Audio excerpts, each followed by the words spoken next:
ಗರುಡ ಪುರಾಣವನ್ನು ಸತ್ತವರಿಗಾಗಿ ಪಠಿಸಲಾಗುತ್ತದೆ.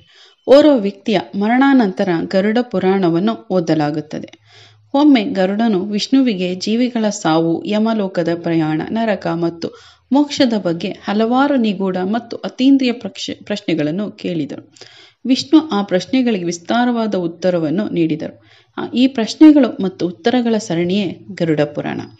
ಗರುಡ ಪುರಾಣವು ಹಿಂದೂ ಪುರಾಣಗಳಲ್ಲಿ ಒಂದು. 19,000 ಶ್ಲೋಕಗಳನ್ನು ಹೊಂದಿರುವ ಈ ಪುರಾಣವು ವಿಷ್ಣು ತನ್ನ ವಾಹನವಾದ ಗರುಡನಿಗೆ ನೀಡುವ ಉಪದೇಶದ ರೂಪದಲ್ಲಿದೆ. ಅಗಲಿದ ಆತ್ಮಕ್ಕೆ ತರ್ಪಣವನ್ನು ನೀಡಿದರೂ ಕೂಡ ಕೆಲವೊಮ್ಮೆ ಆತ್ಮಗಳು ಮುಕ್ತಿ ಸಿಗದೆ ಅಲೆದಾಡುತ್ತಿರುತ್ತವೆ. ಆದ್ದರಿಂದ ನಾವು ಅಗಲಿದ ಆತ್ಮಕ್ಕೆ ಮುಕ್ತಿ ಅಥವಾ ಮೋಕ್ಷವನ್ನು ನೀಡಲು ಗರುಡ ಪುರಾಣವನ್ನು ಓದಲಾಗುತ್ತದೆ. ಈ ಗರುಡ ಪುರಾಣವನ್ನು ಓದುವರ ಪ್ರಯೋಜನವೇನು, ಯಾವಾಗ ಪಠಿಸಬೇಕು ಮತ್ತು ಓದೋದರಿಂದ ಆಗುವ ಫಲ ಏನು ಅಂತ ಈ ವಿಡಿಯೋದಲ್ಲಿ ತಿಳಿಸ್ಕೊಡ್ತೀನಿ. ಅದಕ್ಕೂ ಮುಂಚೆ ಯಾರು ನನ್ನ ಚಾನಲನ್ನು ಸಬ್ಸ್ಕ್ರೈಬ್ ಮಾಡದೆ ನೋಡ್ತಾ ಇದ್ದೀರಾ ಅವರು ಸಬ್ಸ್ಕ್ರೈಬ್ ಮಾಡ್ಕೊಳ್ಳಿ. ಹಾಗೆ ಪಕ್ಕದಲ್ಲಿ ಕಾಣೋ ಬೆಲ್ಲೈಕನ್ ಮೇಲೆ ಕ್ಲಿಕ್ ಮಾಡಿ, ಅವಾಗ ನಾನು ವಿಡಿಯೋ ಹಾಕಿದ ತಕ್ಷಣ ನಿಮಗೆ ಸಿಗುತ್ತೆ. ಹಾಗೆ ವಿಡಿಯೋಗೆ ಲೈಕ್ ಮಾಡಿ. ಬನ್ನಿ ನೋಡೋಣ. ಸಾವಿನ ನಂತರ ಈ ಗರುಡ ಪುರಾಣವನ್ನು ಯಾಕೆ ಪಠಿಸಬೇಕು ಅಂತ ಹೇಳ್ತೆ. ಹಿಂದೂ ಧರ್ಮದ ಪ್ರಕಾರ ಕುಟುಂಬದಲ್ಲಿ ಒಬ್ಬ ವ್ಯಕ್ತಿಯು ಸತ್ತಾಗ ಗರುಡ ಪುರಾಣವನ್ನು 13 ದಿನದವರೆಗೂ ಪಠಿಸಲಾಗುತ್ತದೆ. ಧರ್ಮ ಗ್ರಂಥಗಳ ಪ್ರಕಾರ ಆತ್ಮವು ಮತ್ತೊಂದು ಜನ್ಮವನ್ನು ಪಡೆಯಲು 3 ದಿನಗಳನ್ನು ತೆಗೆದುಕೊಳ್ಳುತ್ತದೆ. ಕೆಲವು ಆತ್ಮಗಳು 10ರಿಂದ 13 ದಿನಗಳನ್ನು ತೆಗೆದುಕೊಳ್ಳಲಾಗುತ್ತದೆ ಎಂದು ಹೇಳುತ್ತಾರೆ. 1 ತಿಂಗಳ ನಂತರ ಅದು ಮತ್ತೊಂದು ದೇಹವನ್ನು ಸೇರುತ್ತದೆ. ಆದರೆ ಅಕಾಲಿಕ ಮರಣ ಹೊಂದಿದರೆ ಮತ್ತೊಂದು ಜನ್ಮ ಪಡೆಯಲು ಆತ್ಮವು ಕನಿಷ್ಠ 1 ವರ್ಷ ತೆಗೆದುಕೊಳ್ಳುತ್ತದೆ. ಸತ್ತವರ ಆತ್ಮಕ್ಕೆ ಮುಕ್ತಿ ನೀಡಲು ಕೊನೆಯ ತರ್ಪಣವನ್ನು 3ನೇ ವರ್ಷದಲ್ಲಿ ನಡೆಸಲಾಗುತ್ತದೆ. ಆದರೂ ಅನೇಕ ಆತ್ಮಗಳು ಮುಕ್ತಿ ಸಿಗದೆ ಅಲೆದಾಡುತ್ತಿರುತ್ತವೆ. ಆದ್ದರಿಂದ ಅಗಲಿದ ಆತ್ಮಕ್ಕಾಗಿ ಗರುಡ ಪುರಾಣ ಪಠಿಸಲಾಗುತ್ತದೆ. ಈ ಗರುಡ ಪುರಾಣವನ್ನು ಪಠಿಸುವುದರಿಂದ ಆಗುವ ಪ್ರಯೋಜನ ಏನು ಅಂತ ತಿಳಿದುಕೊಳ್ಳೋಣ.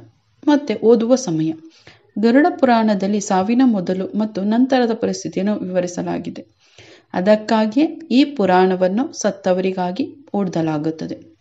ಒಬ್ಬ ವ್ಯಕ್ತಿ ಮರಣ ನಂತರ ಗರುಡ ಪುರಾಣವನ್ನು ಓದಿದರೆ ಗರುಡನು ವಿಷ್ಣುವಿಗೆ ಜೀವಗಳ ಸಾವು, ಯಮಲೋಕದ ಪ್ರಯಾಣ, ನರಕ ಮತ್ತು ಮೋಕ್ಷದ ಬಗ್ಗೆ ಹಲವಾರು ನಿಗೂಢ ಮತ್ತು ಅತೀಂದ್ರಿಯ ಪ್ರಶ್ನೆಗಳನ್ನು ಕೇಳಿದಾಗ ಅದರ ಉತ್ತರವೇ ಈ ಗರುಡ ಪುರಾಣ.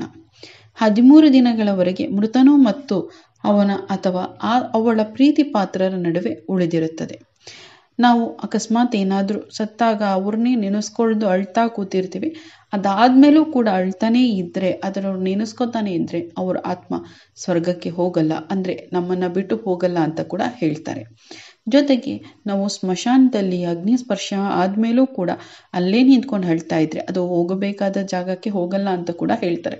ಹಾಗಾಗಿ ನಾವು ಸ್ಮಶಾನದಲ್ಲಿ ಅಗ್ನಿ ಸ್ಪರ್ಶ ಆದ ತಕ್ಷಣ ಅಥವಾ ಭೂಮಿ ಮಣ್ಣು ಹಾಕಿದ ತಕ್ಷಣ, ಮಣ್ಣು ಮಾಡಿದ ತಕ್ಷಣ ಅಲ್ಲಿಂದ ಹೊರಡಬೇಕು ಅಂತ ಮನೆಯವ್ರನ್ನ ಎಲ್ಲರೂ ಕಳಿಸಿ ಅಲ್ಲಿ 1-2 ಆಮೇಲೆ ಹೋಗಿ ನೋಡ್ತಾರೆ ಎಲ್ಲ ಉರಿದಿದ್ಯಾ ಸುಟ್ಟಿದ್ಯಾ ಅಂತ.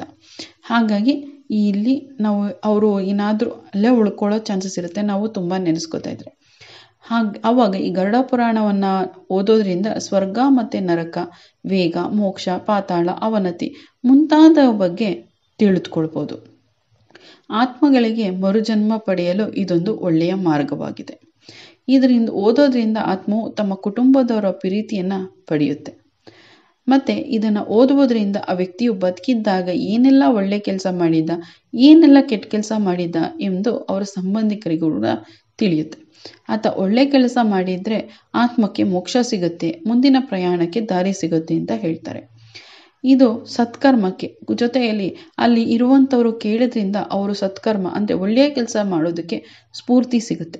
ಮೋಕ್ಷ ಮತ್ತು ವಿಮೋಚನೆ ಸಾಧಿಸುವುದು ಕೂಡ ಒಳ್ಳೆಯ ಕಾರ್ಯಗಳು ಮತ್ತು ದಯೆಯಿಂದ ಮಾತ್ರ.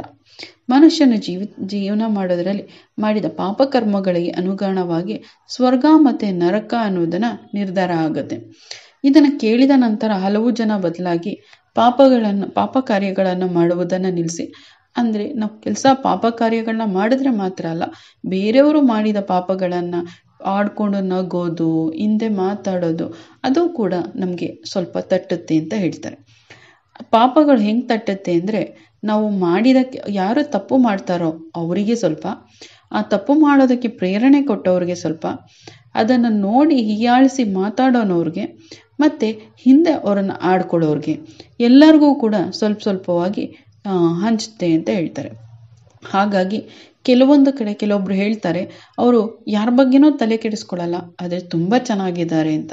ಯಾಕಂದರೆ ಅವರು ಬೇರೆಯವ್ರ ಬಗ್ಗೆ ತಲೆ ಕೆಡಿಸ್ಕೊಳ್ಳಲ್ಲ, ಬೇರೆಯವ್ರು ಏನು ಮಾಡಿದ್ರು ನನಗಲ್ಲ, ನಾನು ನನ್ನ ಮನೆ ನನ್ನ ಮಕ್ಕಳು ಚೆನ್ನಾಗಿದ್ದರೆ ಸಾಕು ಅಂತಿರ್ತಾರೆ.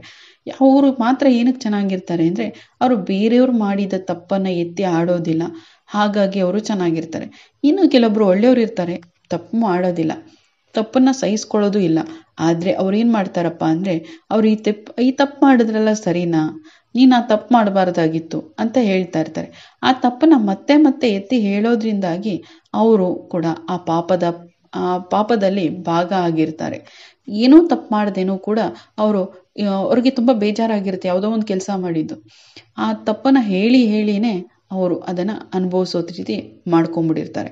ಹಾಗಾಗಿ ನಾವು ಆ ತಪ್ಪನ್ನು ಕೂಡ ಮಾಡಬಾರ್ದು. ಇನ್ನು ವ್ಯಕ್ತಿಯ ಕಾರ್ಯಗಳ ಆಧಾರದ ಮೇಲೆ ವಿವಿಧ ಶಿಕ್ಷೆಗಳು ನೀಡ್ತಾರೆ ಅಂತ ಗರುಡ ಪುರಾಣದಲ್ಲಿ ಉಲ್ಲೇಖ ಇದೆ. ಇನ್ನು ಮೋಕ್ಷನ ಪಡೆಯಬೇಕಂದ್ರೆ ನಾವು ಒಳ್ಳೆಯ ಕಾರ್ಯಗಳನ್ನ ಮಾತ್ರ ಮಾಡಬೇಕು ಮತ್ತು ಒಳ್ಳೆಯ ಮಾತುಗಳನ್ನ ಮಾತ್ರ ಆಡಬೇಕು ಅಂತ ಹೇಳ್ತಾರೆ. ಇನ್ನು ಈ ಗರುಡ ಪುರಾಣದಲ್ಲಿ ಜೀವನದ ಬಗ್ಗೆ ಅನೇಕ ನಿಗೂಢ ವಿಷಯಗಳನ್ನು ಕೂಡ ಹೇಳಲಾಗಿದೆ. ವ್ಯಕ್ತಿಯ ಬಗ್ಗೆ ತಿಳಿದಿರಬೇಕು. ಸ್ವಯಂ ಜ್ಞಾನದ ಪ್ರವಚನವು ಗರುಡ ಪುರಾಣದ ಮುಖ್ಯ ವಿಷಯವಾಗಿದೆ. ಇದರಲ್ಲಿ 19,000 ವಚನಗಳ ಪೈಕಿ 7,000 ವಚನಗಳಲ್ಲಿ ಜ್ಞಾನ, ಧರ್ಮ, ನೀತಿ, ರಹಸ್ಯ, ಪ್ರಾಯೋಗಿಕ ಜೀವನ ಅಂದರೆ ನಾವು ಯಾವ ರೀತಿ ಜೀವನ ಮಾಡಬೇಕು, ಸ್ವರ್ಗ, ನರಕ ಮತ್ತು ಇತರ ಲೋಕಗಳ ಬಗ್ಗೆ ವಿವರಿಸಲಾಗಿದೆ. ಇನ್ನು ಈ ಗರುಡ ಪುರಾಣದಲ್ಲಿ ಒಬ್ಬ ವ್ಯಕ್ತಿಯು ತನ್ನ ಸಂಪತ್ತಿನ ಬಗ್ಗೆ ಜಾಸ್ತಿ ಹೆಮ್ಮೆ ಪಡಬಾರ್ದು, ಗರ್ವ ಪಡಬಾರ್ದು ಅಂತ ಹೇಳ್ತಾರೆ. ಇದನ್ನು ಮಾಡೋದ್ರಿಂದ ಅವರಲ್ಲಿ ದುರಹಂಕಾರ ಹೆಚ್ಚಾಗುತ್ತೆ, ಅವರ ಬೌದ್ಧಿಕ ಸಾಮರ್ಥ್ಯ ಕಡಿಮೆ ಆಗುತ್ತೆ ಮತ್ತು ಇತರರನ್ನು ಅವಮಾನಿಸಲು ಪ್ರಾರಂಭಿಸ್ತಾರೆ. ನಾನು ಹೆಚ್ಚು ಸಂಪಾದನೆ ಮಾಡಿದ್ದೀನಿ ಅಂದಾಗ ಅವ್ರಿಗಿಂತ ಕಮ್ಮಿ ಸಂಪಾದನೆ ಮಾಡಿರೋರನ್ನ ಅವಮಾನ ಮಾಡೋದಕ್ಕೆ ಪ್ರಾರಂಭಿಸ್ತಾರೆ. ಯಾವುದೇ ವ್ಯಕ್ತಿಯನ್ನು ಕೂಡ ಒಪ್ಕೊಳ್ಳಲ್ಲ, ಅವಮಾನಿಸ್ತಾ ಬರ್ತಾರೆ. ಇದು ಗರುಡ ಪುರಾಣದ ಪ್ರಕಾರ ಇದು ಕೂಡ ಪಾಪ ಅಂತ ಹೇಳ್ತಾರೆ. ಗರುಡ ಪುರಾಣದ ಪ್ರಕಾರ ಲಕ್ಷ್ಮಿ ಸಂಪತ್ತಿನ ಅಧಿದೇವತೆ.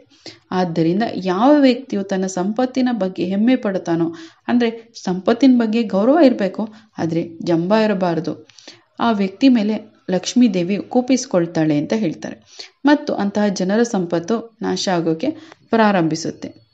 ಇನ್ನು ಗರುಡ ಪುರಾಣದ ಪ್ರಕಾರ ದುರಾಸೆಯ ವ್ಯಕ್ತಿಯ ಜೀವನವು ಎಂದಿಗೂ ಬೆಳವಣಿಗೆ ಆಗಲ್ಲ ಅಂತ ಹೇಳ್ತಾರೆ. ದುರಾಸೆಯುಳ್ಳ ವ್ಯಕ್ತಿಯು ಇನ್ನೊಬ್ಬರ ಸಂಪತ್ತನ್ನು ನೋಡಿ ಎಂದಿಗೂ ಸಂತೋಷವಾಗಿರೋಕ್ಕೆ ಸಾಧ್ಯ ಇಲ್ಲ. ಯಾಕಂದರೆ ಅವನ ಹತ್ರ ಇರೋದನ್ನು ಅವನಿಗೆ ಸಾಕು ಅಂತ ಅನಿಸೋದೇ ಇಲ್ಲ. ಇನ್ನು ಅವನಿಗಿಂತ ಹೆಚ್ಚಿರೋರನ್ನ ನೋಡಿ ಅವನು ಅವರಷ್ಟು ಸಂಪಾದನೆ ಮಾಡಬೇಕು, ನಾನು ಯಾವಾಗ ಸಂಪಾದನೆ ಮಾಡೋದು ಅದೇ ಆಸೆಯಲ್ಲೇ ಮುಳುಗಿರ್ತಾನೆ. ಹಾಗಾಗಿ ಅವನಿಗಿರೋದ್ರಲ್ಲಿ ಅವನು ನೆಮ್ಮದಿಯಾಗಿ ಜೀವನ ಮಾಡೋದಕ್ಕೆ ಸಾಧ್ಯ ಆಗದೇನೆ ಅವನು ತೃಪ್ತಿಯಾಗಿ ಎಷ್ಟೇ ಬಂದರೂ ಅವನಿಗೆ ತೃಪ್ತಿ ಆಗಲ್ಲ. ಮತ್ತು ಇತರರನ್ನು ಅವಮಾನಿಸೋದು ಮತ್ತು ಕೀಳಾಗಿ ನೋಡೋದನ್ನು ಕೂಡ ಗರುಡ ಪುರಾಣದಲ್ಲಿ ದೊಡ್ಡ ಪಾಪ ಅಂತ ಹೇಳ್ತಾರೆ. ಇತರರನ್ನು ಖಂಡಿಸುವಾಗ ಅಥವಾ ಅವಮಾನಿಸುವಾಗ ಈ ವ್ಯಕ್ತಿ ಅಂದರೆ ಯಾರು ಅವಮಾನಿಸ್ತಾ ಇರ್ತಾನೋ ಅವನು ತುಂಬ ಸಂತೋಷವಾಗಿರ್ತಾನೆ, ಆದರೆ ಆ ಸಮಯದಲ್ಲಿ ವ್ಯರ್ಥ ಮಾಡ್ತಾ ಇರ್ತಾನೆ. ಜೊತೆಗೆ ಅವಮಾನ ಪಡೆದ ವ್ಯಕ್ತಿ ತುಂಬ ನೋವನ್ನು ಅನುಭವಿಸ್ತಾ ಇರ್ತಾನೆ. ಆ ರೀತಿ ನಾವು ಬೇರೆಯವ್ರಿಗೆ ನೋವು ಕೊಟ್ಟರು ಕೂಡ ನಮಗೆ ಒಳ್ಳೆಯದಾಗಲ್ಲ ಅಂತ ಹೇಳ್ತಾರೆ. ಹಾಗಾಗಿ ನಾವು ಬೇರೆಯವ್ರನ್ನ ಕೀಳಾಗಿ ಕಾಣ್ತೇನೆ, ನಾವು ಯಾವ ರೀತಿ ಒಳ್ಳೆಯ ಮಾತನ್ನಾಡಿಕೊಂಡು ಒಳ್ಳೆಯ ಕೆಲಸಗಳನ್ನ ಮಾಡ್ತಿರ್ತೀವೋ ಅದು ಕೂಡ ಅದೇ ಒಳ್ಳೆಯದು, ನಮಗೆ ಸ್ವರ್ಗ ತಲುಪೋದಕ್ಕೆ ಹೆಲ್ಪ್ ಆಗುತ್ತೆ ಅಂತ ಹೇಳ್ತಾರೆ. ಜೊತೆಯಲ್ಲಿ ಬೇರೆಯವರು ನಾವು ಕೆಟ್ಟದ್ದು ಮಾಡದೇ ಹೋದ್ರೂ ಪರವಾಗಿಲ್ಲ, ಬೇರೆಯವರು ಮಾಡಿದ ಕೆಟ್ಟ ಕೆಲಸಗಳನ್ನ ಅವಾಗವಾಗ ನೆನಪಿಸ್ಕೊಂಡು ಅದ್ರ ಬಗ್ಗೆನೇ ಮಾತಾಡೋದು ಕೂಡ ಅದ್ರ ಬಗ್ಗೆ ಅಲ್ಲಿ ಪಾಲು ತಗೊಂಡ ಹಾಗೆ ಅಂತ ಹೇಳ್ತಾರೆ. ಹಾಗಾಗಿ ನಾವು ಕೆಟ್ಟ ಕೆಲಸ ಮಾಡೋದನ್ನು ನೋಡಿದ ಹಾಗೆ ಅದನ್ನ ಬಗ್ಗೆ ಮಾತಾಡೋದಾಗಲಿ, ಟೀಕೆ ಮಾಡೋದಾಗಲಿ, ಹಿಂದೆ ಹೀಯಾಳಿಸ್ಕೊಂಡು ಮಾತಾಡೋದಾಗಲಿ ಮಾಡಬಾರ್ದು. ಜೊತೆಗೆ ಕೆಟ್ಟ ಕೆಲಸವನ್ನು ಮಾಡೋದಕ್ಕೆ ಪ್ರೇರಣೆ ಕೂಡ ಕೊಡಬಾರ್ದು ಅಂತ ಹೇಳ್ತಾರೆ. ಇದು ಹಿಂದೆ ಒಂದು ಸತ್ಯ ಘಟನೆ ನಡೆದಿದೆ, ನನಗೆ ಗೊತ್ತಿರೋರ್ದು ಅದು ಚಿಕ್ಕದು ಹೇಳಿಬಿಡ್ತೀನಿ. ಒಂದು ಹುಡುಗಿ ಅವರು ಅತ್ತೆ ಸಂಘ ನಡೆಸ್ತಾ ಇರ್ತಾರೆ. ಸಂಘ ನಡೆಸಬೇಕಾದ್ರೆ ಅವ್ರ ಜೊತೆ ಇರೋರು ಸಂಘದನ ಅವರೇ ಬರೀಬೇಕು ಅಂತ ಹೇಳ್ತಾರೆ. ಅವ್ರ ಅತ್ತೆ ಸೊಸೆನೇ ಮಾಡಲಿ ಅಂತ ಬಿಟ್ಬಿಡ್ತಾರೆ. ಸೊಸೆ ಮಾಡ್ತಾ ಇರಬೇಕಾದ್ರೆ ಹಾಗೇ ಇರಬೇಕಾದ್ರೆ ಒಬ್ಬರೇ ಯಾಕೆ ಬರೀಬೇಕು ಅಂತ ಎಲ್ಲರಿಗೂ ಕೊಡ್ತಾರೆ. ಎಲ್ಲರೂ ಒಂದೊಂದು ದಿನ ಅಂತ ಯಾರ ಹೆಸರಲ್ಲಿ ಸಂಘ ಇವತ್ತು ಒಬ್ಬರು ಮಾಡಿದೆ ಮುಂದಿನ ವಾರ ಇನ್ನೊಬ್ಬರು ಮಾಡಬೇಕು, ಆ ರೀತಿ ಇರುತ್ತೆ. ಮಾಡಬೇಕಾದ್ರೆ ಏನಾಗುತ್ತೆ, ಒಂದು ದಿನ ಎಲ್ರಿಗೂ ಒಂಥರ ಬೇಜಾರಾಗ್ತಾ ಇರುತ್ತೆ. ಅವ್ರ ಅತ್ತೆ ಇರೋ ತನಕ ಅವ್ರು ಮಾಡ್ತಾ ಇರ್ತಾರೆ. ಸೊಸೆಗೆ ಅವರು ಎಲ್ಲೂ ಹೋಗೋಕ್ಕೆ ಬಿಡೋದಿಲ್ಲ. ಒಂದಿನ ಹೊರಗಡೆ ಹೋಗಿದ್ದಾಗ ಎಲ್ಲ ತುಂಬ ಮಾತಾಡಿರ್ತಾರೆ. ಅವರು ಹೊರಗಡೆ ಹೋಗಬೇಕು ಅಂದ್ಕೊಂಡು ಹೋಗಿರ್ತಾರೆ ಸಂಜೆ ಹೊತ್ತಿಗೆ ಬರೋಣ ಅಂತ. ಆದರೆ ಸಂಜೆ ಹೊತ್ತಿಗೆ ಬರೋಕ್ಕಾಗಲ್ಲ, ರಾತ್ರಿ ಆಗಿಬಿಟ್ಟಿರುತ್ತೆ. ಆವಾಗ ಎಲ್ಲರೂ ಬುಕ್ ಕೊಟ್ಬಿಟ್ಟು ಹೋಗಬೇಕಾಗಿತ್ತು, ಹಾಗೆ ಹೀಗೆ ಅಂತ ಹೇಳಿರ್ತಾರೆ. ಆವಾಗ ಅವಳಿಗೆ ತುಂಬ ಬೇಜಾರಾಗುತ್ತೆ. ಹಾಗಾಗಿ ಯಾರ ಹೆಸರಲ್ಲಿ ಸಂಘ ಮಾಡ್ತೀರೋ ಅವರೇ ಇಟ್ಕೊಳ್ಳಿ ಅಂತ ಕೊಟ್ಬಿಡ್ತಾಳೆ. ಕೊಟ್ಬಿಟ್ಟಾಗ ಅವರು ಎಲ್ಲ ಬರೆದು ಕೊಟ್ಟಿರ್ತಾಳೆ. ಆದರೆ ಒಂದು ದಿನ ಏನಾಗುತ್ತೆ, ಅವಳು ಸಂಘಕ್ಕೆ ದುಡ್ಡು ಕೊಡಬೇಕಾಗಿರುತ್ತೆ. ದುಡ್ಡು ಕೊಡಬೇಕಾದಾಗ ಅವರೆಲ್ಲ ಇನ್ನೊಬ್ಬರು ಮನೇಲಿ ಕೊಟ್ಟಿರ್ತಾರೆ. ಅವ್ರ ಹತ್ರ ಹೋಗಿ ಕೊಡೋಕೆ ಹೋಗ್ತಾಳೆ. ಅವರು ಈಸ್ಕೊಳ್ಳೋದಿಲ್ಲ. ನನ್ನ ಹತ್ರ ಇಲ್ಲ ಬುಕ್ಕು, ಅವ್ರ ಹತ್ರ ಇನ್ನೊಬ್ಬರ ಹತ್ರ ಇರುತ್ತೆ. ಅವ್ರಿಗೆ ಹೇಳ್ತಾರೆ. ಅವರು ಎದುರುಗಡೆನೇ ಸಿಕ್ಬಿಡ್ತಾರೆ. ಅವ್ರು ಹೇಳ್ತಾರೆ, ನನ್ನ ಹತ್ರ ಇಲ್ಲ ಕಣವ, ಅವ್ರ ಹತ್ರ ಇರೋದು ಅಂತ. ಆಂಟಿ ನಾನು ಹೋಗಿ ಕೇಳಿದೆ, ಅವ್ರು ಈಸ್ಕೊಳ್ಳಿಲ್ಲ. ತೊಗೊಳ್ಳಿ, ನಿಮ್ದಲ್ವಾ, ಕೊಡ್ತೀನಿ ತೊಗೊಳ್ಳಿ ಅಂದ್ಬಿಟ್ಟು ಕೊಟ್ಬಿಡ್ತಾರೆ. ಆವಾಗ ಅವ್ರು ತೊಗೊಂಡೋಗಿ ಅವ್ರಿಗೆ ಕೊಡ್ತಾರೆ. ಅದಕ್ಕೆ ಅದನ್ನು ಇನ್ನೊಬ್ಬರು ಪಕ್ಕದ ಮನೆಯವರು ಒಬ್ರು ಹೇಳ್ಕೊಟ್ಟಿರ್ತಾರೆ. ಇಬ್ಬರು ಸೇರ್ಕೊಂಡು ಮಾತಾಡಿಕೊಂಡು ಅವಳ ಹತ್ರ ದುಡ್ಡು ಇಸ್ಕೊಬಾರ್ದು ಅಂತ ಮಾತಾಡ್ಕೊಂಡು ಇದಾಗಿರ್ತಾರೆ.